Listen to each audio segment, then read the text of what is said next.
Greetings and salutations, everyone. I hope everyone is doing well today. Today I have an assortment of terrifying, yet very interesting encounters that I want to share with you. Also, at the end of this, I'd like to talk about something that, to shed some light on some things that the crypto world is going through right now. Before we get into that, though, a couple links. As you know, I rely on my Patreon, my PayPal, and my merch store to help the channel to continue to grow and go. Those links are in the description below. Also, Dogman Frightening Encounters, Volume 1, 2, and 3, the audiobook version, written by Tom Lyons, narrated and produced by me, Jeffrey Nadolny. They are available on Audible, Amazon, and iTunes. The links to those are in the description as well. Now, I've taken enough of your time. Let's get on with today's upload. Shall we? Today's first part of the upload. This first incident was stated from a gentleman that when he was in high school he used to hang out at an ice cream shop that used to be just east of Lake Barclay Bridge. He states that at the shop one evening after dark, two older women pulled in, and they seemed very shaken and scared. Being a small town and wanting to offer help if they needed it, he asked if they were okay. At first they were reluctant to tell him what had happened, but eventually they related the events that happened on their way back from Murray, Kentucky. They were heading through the land between the lakes, and they were nearing the overpass that goes over the terrace. They were talking, and they were just about to go over the overpass when something was in the middle of their lane. At first they couldn't see it clearly, but as they got closer they could see that it was a devil creature with wings and horns and red skin. They also related that this being had a pitchfork in its hand. By the time they had gotten close enough to see it and determine what it was, they were right on top of it and about to hit it. The one lady stated that they drove right through it and it disappeared. This event had scared these two ladies, and they decided that stopping at the ice cream shop would be safe for them and would give them a few minutes to calm their nerves. They waited a while and left on their way home. During the time of the second event, there were stirrings and tales related concerning the red-skinned winged creature that would swoop at passing cars on a particular stretch of road. There was a gentleman who was heading home from work one evening and was approaching this stretch of road and had no idea that something scary was about to take place. As he came around the bend in the road and started to ascend the hill, there was a winged creature that swooped down at his vehicle. No doubt the man was scared and probably swerving to avoid a collision with this creature as it flew across the hood of his vehicle. After it made a pass, he continued his drive home, where he recounted the story to his family. News of the event spread quickly throughout the community, and a group of men went back to the location in an attempt to hunt the creature and kill it. Upon their arrival, there was no sign of this creature. Today's second part of the upload. The witness was camping with his family in Georgia mountains near a river. At around midnight, while trying to fall asleep, he heard a noise just outside of his tent. He went to check what was making this noise. As he opened the flap of his tent, he saw a 9-foot humanoid staring at him, standing only feet away. The giant creature was dressed in a white robe-like garment. It wore no shoes or boots, and it had large feet. Alarmed and yelling, he woke his wife, who came outside when suddenly she was frozen in place. The witness was then towed by the floating humanoid to a clearing near the river where the white, silvery sphere hovered about 20 to 30 feet from the ground. A large sliding door opened on the side, and the humanoid placed the witness into the craft. Inside, he was taken into a wide, 30 to 50 foot long hallway, and then into a control center with bright flashing lights and consoles. There he witnessed up to 20 other humanoids of the same size and clothed as the first one. The interior of the chamber was so bright that it resembled daylight. He was then taken into another room with a long black table. He was positioned and laid upon the table with approximately 8 to 10 humanoids looking at him. They examined him, but he didn't feel or notice anything done to him. After a few moments, the same humanoid that brought him inside took him back outside. He was placed next to his wife, who became mobile again. They watched jet fires from the bottom of this object as it shot away at a high rate of speed. The craft apparently left a 200-yard circle of burned grass on the ground. An interesting note from this incident was that the witness stated that the interior of the craft was larger than the exterior. Today's third part of the upload. Around midnight, a witness and his cousin were on a hunting trip, and they were sitting at the edge of a hollow that consisted of thick underbrush and lots of evergreens. It continued into a large valley with a clearing that went to an ancient Indian burial site. After sitting there a while, they heard a sound of the brush rattling deep in the hollow. Whatever it was, a loud racket suggested it was large. One witness was armed with a .22 Magnum rifle with approximately 150 rounds. On his night vision scope, he could see what appeared to be a man, but upon further inspection, he realized this man was 7 to 8 feet and covered in thick dark fur. It was slimmer than the popular Bigfoot image, almost skinny, and had a neck. Also protruding from either side of its head were large, tapered horns that were dark in color. On the top of his head also protruded a horn pointing straight up. All horns were approximately 5 to 6 inches in length and were dark in color as the creature was. The terrified witness emptied a 25-round magazine into the creature, then retreated into a nearby cabin about 65 feet away. The next morning they could not find anything except for lots of spent shell casings and bullet holes in a walnut tree.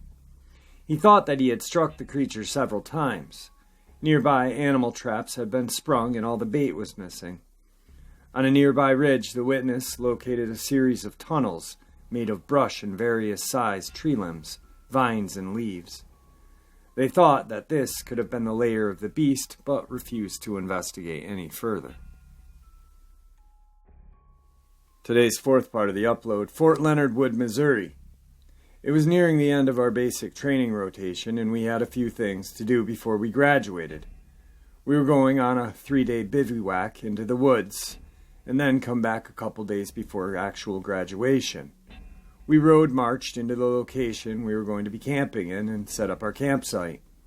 There were shelter half tents scattered periodically through the area by the time it was starting to get dark.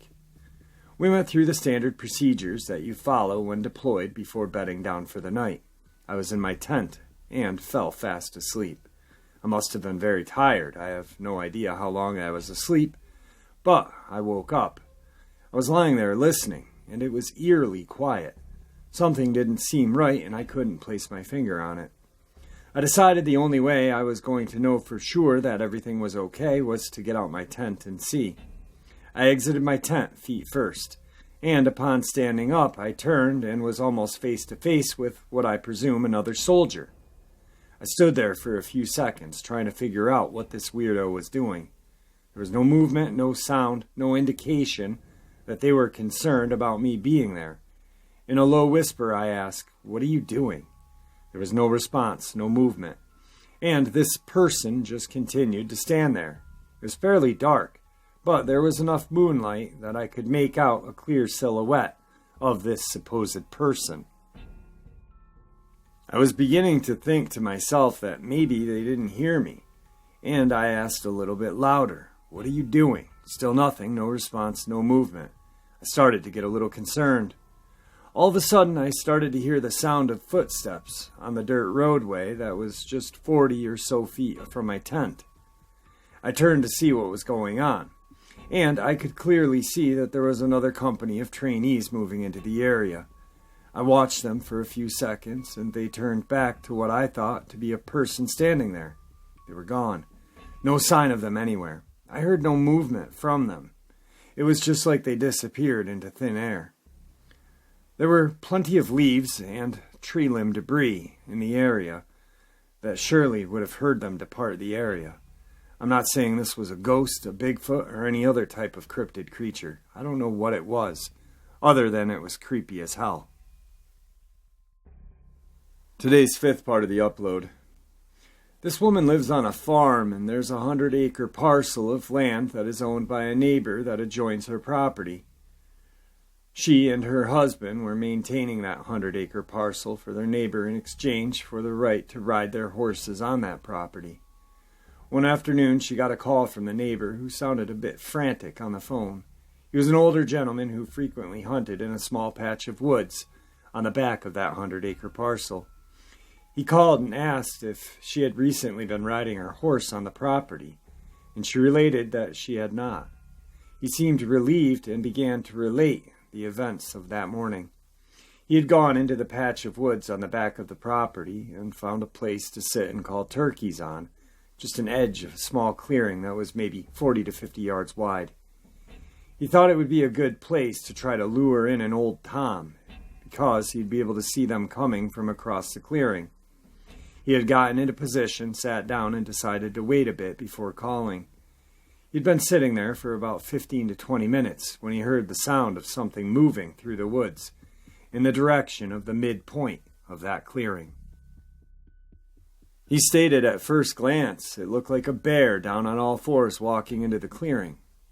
He said it walked maybe 15 yards into the clearing and stood up like a man. It looked around for a few seconds before it walked across the clearing on two legs and back into the woods.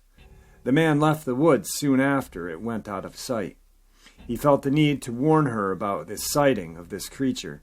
He suggested that she not ride in that area for a while. He didn't know what it was, but he was sure that it was not a bear. He also said that it walked like a man as it moved across the clearing, and that shook him up pretty bad, because he didn't know what it was.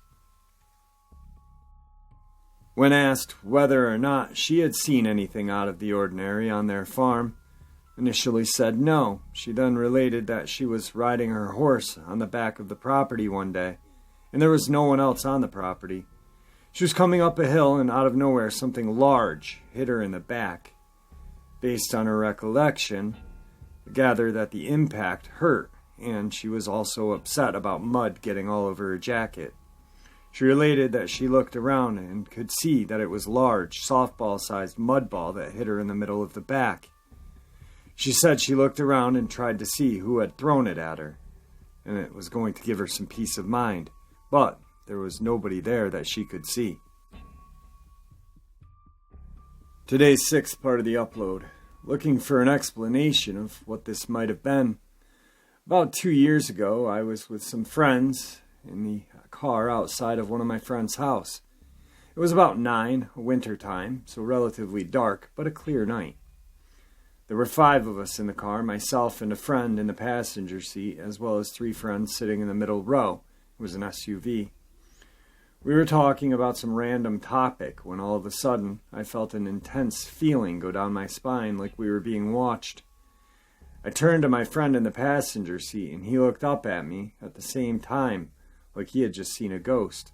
I asked him if he felt it too, and he said yes. None of my other friends in the back felt anything. We felt really strange, but ignored it and kept talking. A few minutes later, the feeling came back stronger than before, and once again my friend and I looked at each other at the same time. He looked right past me out the driver's side window, which my back was to, and told me not to turn around. None of my other friends saw anything, but he said there was something out there, and I felt some sort of presence behind me. We took turns describing to each other what we sensed it looked like, and we were for sure both seeing and sensing the same thing. It was some sort of white humanoid, but the details of what we sensed are fuzzy. Clear descriptions later. After a minute or so, it went away, and we were totally spooked. This is where it gets weirder. My friend and I both felt the presence making circles around the car, and we began to both see green glowing circles moving quickly around it. It's hard to explain, but we couldn't really see them. It was more knowing they were there. They began to move faster, and we were freaking the hell out, and then all of a sudden they disappeared. Once again, we both saw and felt these, but nobody in the back did. Then, one of the passenger seat friends and I were leaning back to talk to the middle row, when all of a sudden on the sidewalk behind the car there was a flash of white light, and a creature sprinting down towards us. It was pure white, bipedal, somewhat humanoid, very tall and lanky. I'm going to guess maybe 7 feet. It had a horse-shaped head, long, black, thin hair, black eyes, and claws. My friend and I, in the front, were screaming simultaneously. I started the car and got the hell out of there. Once we were far enough away, we once again took turns describing to each other what we saw, and we were both on point with each other's descriptions. I took everyone home, then I was driving alone. I still felt the presence behind me. I couldn't tell if it was in the car or not, but whenever I got to a stoplight or sign, I felt like it was catching up, so I sped the rest of the way back. Once I got home, it was gone. Both my friend and I could sense that whatever it was not there to harm us, just make its presence known. Nothing like this has happened before or since. The only relevant connecting factor between the passenger seat friend and I, that those in the back didn't share, was we are both Christian at the time. Today's 7th part of the upload. I was working as a broadcast engineer, and a few years ago I received a phone call around 9:30 or 10 o'clock from our on-duty engineer that our OTA, over-the-air signal, had gone out, and we were off the air on our OTA platform. The call was to several other engineers as well as my boss at the time. We figured out that the platform was at our transmitter and needed to be corrected manually. Our boss asked for someone to volunteer to go up with him, and after a few seconds of awkward silence, I offered. So our RF transmitter site is located on the top of Mount Beacon in Beacon, New York, which is about an hour plus from our station. At the time, I had never been up there, and was going in the middle of the night was a little spooky. I met my boss and we drove together, got to the mountain a little before midnight. The road up the mountain to the transmitter site is long, narrow, windy, and steep dirt road, with a lot of big, loose rocks, so the drive up and down is scary enough. I can't emphasize enough how dark the drive was, like it's pitch black. A few times while going up, we would see headlights coming towards us of people out with their off-road Jeeps, which wouldn't be as weird if it wasn't in the middle of the night. We also saw 2 different campfires deep in the woods, which I just assumed were groups of locals hanging out and drinking. My boss told me that locals hang out near the transmitter site sometimes, and should be avoided as they had the tendency to be sketchy. Didn't seem too sketchy to me, but what did I know? It was my first time being there. My boss also told me that he never travels to that mountain without a gun. He said it's more than locals. I've seen stuff out there I can't really explain. We get to the top, do our work on the transmitter, close everything up, and start heading back down. As we were heading down, we were practically to the steep part of the road when you pretty much have to ride your brake because your car won't stop till the incline levels out a little. All of a sudden, 3 deer sprint out in front of us, not even looking at our oncoming car, causing us to swerve since we are already riding the brake. The front of the car hit a rock, which stopped our momentum. My boss instantly turned the car off, and once the sound of the engine died, we heard something big run the opposite direction away from the road up the natural slope of the hill. I shined my flashlight in the direction, but whatever it was already out of sight. We could still see branches moving and leaves settling from the disturbance by whatever had run through it. I asked my boss if he thought it was another deer or possibly a bear, and he replied, "Bears run on all 4s. Whatever that was ran on 2 legs, and bears don't hunt deer. Something was chasing them. When we first heard the footsteps, I would estimate they were as close to 15 feet from the car.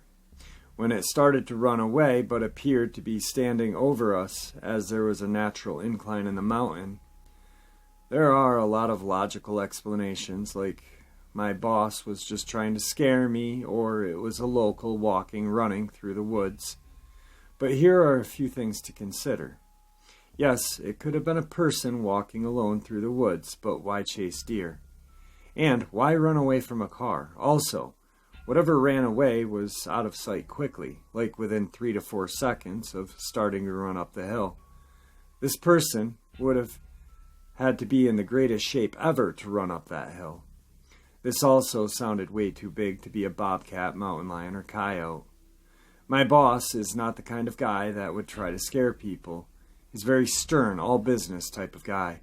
He seemed pretty rattled by this and wanted to get off the mountain as soon as possible. I ended up going back up the mountain many more times before leaving for my new job, and I never saw nor heard anything like that night. However, I never went back after sunset. I no longer work for this company, and this company no longer owns that transmitter site, so I will likely never have a reason to go back. I don't know if any other reported sightings or experiences in that area, but I do know that over the years there has been many car accidents on that road. I assume all the accidents are due to the poor conditions of the road, but honestly, I have no idea. Alright, today's 8th part of the upload is, I just kind of want to talk about a couple of things. Beacon, New York is a very creepy place. It's just right outside of Newburgh. And funny thing happened when I was younger. I was down in the city visiting family, and I was taking the train north back home. And I stopped at the Beacon train stop. Well, as I'm sitting there, I was probably 17 or 18 years old, and I've told multiple people about this event that took place, and they were all pretty much weirded out. And I'm not talking like people my age or people that don't take this seriously. I'm talking like Coonbo, Dark Waters. I've spoken to like people who love this field. So I'm sitting down, 17, 18 years old, pretty wet behind the ears to the world, and this black guy comes and sits by me, and he couldn't have been older than 30, so he's pretty young looking himself, and we just start talking, and he asks me if I had ever heard of the reptilians, and at that point I hadn't. It's 1993, 94, somewhere around there. And so he proceeds to tell me that, like, there are people who are reptilians. And he actually started listing people that he felt were, and he started talking about the different types of reptilians. And he had stated that Mike Tyson was a reptilian, and that's why he was so violent. And funny enough, Mike Tyson only grew up, like an hour south of where we were. So it was kind of weird. And he handed me this pamphlet. And it was a pamphlet about reptilians, religion, whatever. It was like one of those Watchtower, Jehovah's Witness Watchtower pamphlets. And he got up and left. And I have, to this day, searched my brain to figure out what I did with that packet. I know I had it when I got home. I just don't know what I did with it. I've searched like my desk at my parents' house growing up, and where I might stash something, but never had the opportunity to find it. And this one story talking about Beacon, New York reminded me of this incident. Now, could this guy have been a reptilian? Who knows? Or could he just have been someone trying to inform me? I didn't feel any negativity from him. He was a very nice, easygoing guy. But he approached me out of nowhere. And why do you approach somebody out of nowhere and start talking about stuff like that? I just found that very odd. So I just wanted to share that kind of little tidbit of information with you guys. think it's fascinating. So the next thing I want to talk about is the LBL. Now, there's been a lot of hoopla about the LBL. A lot of bullshit, I guess. Now, of course, everyone has a story of the LBL. And, we really don't know the truth. Could Victor be telling the truth? I believe Victor. 100%. I know Kunbo has been out there, and he has said the place is completely overgrown. He actually knew the ranger that was out there at that night. So anyway, a couple of months ago, I was approached by the Travel Channel, and they were asking me about the LBL, and the one guy, the research guy, seemed all right, but they really didn't know much about anything. They kept referring it to the beast of the LBL, like it was one singular creature out there. And they were talking about the gun shelters, the supposed gun shelters that are out there. Well, they're no longer there. They were taken down, and that's just common knowledge. People say they're still out there. Well, they're not. The Vampire Hotel and this and that. There's just a lot of speculation. And unfortunately, I don't think that the majority of stuff we hear is true. But we don't know, because we weren't there.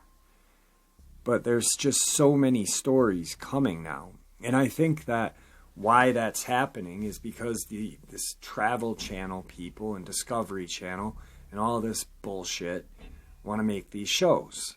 And they approach multiple different people. And they get all these different stories, but they don't do any of the research themselves. It's very simple to sit down and look for information and just keep, going down that path and coming up with different stories and tying them together. So I don't know if these people approached other people and other people are looking to become famous because they're lying. I don't know. I contemplated on working with the Travel Channel people, but then I sat back and I was like, I really have worked hard on my channel. I really take this seriously. I love learning about Sasquatch, Dogman, other cryptids. I'm fascinated with all of the paranormal, cryptid, ghosts, everything, but my main thing is the woods and the creatures that live in those woods. And I've seen how these Travel Channel, Discovery Channel people treat people like me and others. They make the show and they make us out like we're idiots or tin aluminum foil wearing hat people, and that's why I refused to work with them. I deleted their number, blocked their number, and blocked their emails because it didn't work. If you're going to do a show and you're going to approach multiple people, have the knowledge to know that it's just not one beast of the LBL, the beast of LBL. Like, there's multiple creatures out there, and that's why I shared the Red Devil one, the first story, because there are so many different encounters that happen in so many different places. There's not just one definitive monster out there. I mean, I remember when I first heard about the beast of LBL, when I first heard the attack, actually. Someone had said it was a Sasquatch. And, now it's a Dogman. I believe what I believe. And I believe it was a Dogman. I believe that the family was massacred. I believe that you no longer can get there. And I believe that, unfortunately, we'll never get the 100% truth. You know, like, because, you know, I know Victor's side. But we never will know what the family had. We'll never know what occurred during the incident. We never will. Like Coonbo knows the ranger that was there. We'll never know his side because he's sworn to secrecy now. And there's just no way of knowing what that family went through unless you were there. And there was nobody there. There was 2 other families supposedly camping there that night. And they left well before that attack happened. So how the hell would anybody know anything that happened there that night? Except those 4 family members that died. I don't know. I think that what's going on in this world of cryptozoology right now is we're kind of at a crossroad. And what we need to do is we really need to work together. And we need to kind of, like, would it be cool to be on a TV show? Abso-friggin-lutely. But is it pertinent to our cause? I don't think so. I think right now what we need to do is we need to get as much evidence, scientific evidence, and work on that. You know? I don't know. I love the encounters, don't get me wrong. But I want the scientific proof, the scientific evidence more. Because I want to know what the hell we are dealing with.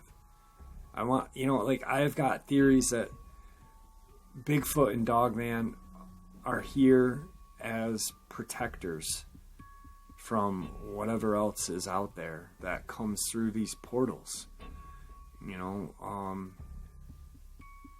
because there's got to be a reason that they're here, you know.